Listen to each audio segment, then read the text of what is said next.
সিরাজগঞ্জের চৌহালিতে যমুনা নদীতে নিখোঁজের 2 দিন মিরাজুল ইসলাম নামে এক যুবকের মরদেহ উদ্ধার করা হয়েছে।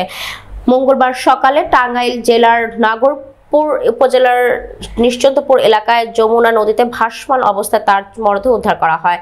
চৌহালি উপজেলার নির্বাহী কর্মকর্তা মোহাম্মদ মুস্তাফিজুর রহমান জানান, সকালে ভাসমান অবস্থায় মিরাজুলের মরদেহ উদ্ধার করে পরিবারের কাছে হস্তান্তর করা হয়েছে।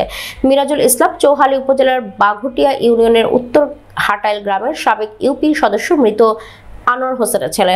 গত রোববার বিকেলে বাঘুটিয়া ইউনিয়নের চর সলিমাদ ভূতের মোড় এলাকায় যমুনা নদীতে গোসল করতে নেমে নিখোঁজ হয় মিরাজুল।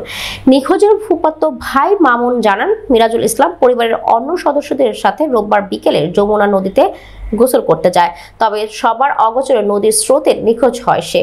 পরে মাছ ধরার জাল ও নৌকা নিয়ে অনেক খোঁজাখুঁজি করে তাকে উদ্ধার করা যায়নি। গতকাল সোমবার ফায়ার সার্ভিসের ডুবুরির দল নদীতে তল্লাশি চালিয়ে তাকে উদ্ধার করতে না পেরে ফিরে যায়। আজ সকালে নিশ্চিন্তপুর এলাকায় তার মরদেহ ভাসতে দেখে জেলেরা পরিবারকে খবর দেয়। পরে তার মরদেহ উদ্ধার করে বাড়ি নিয়ে আসা হয়।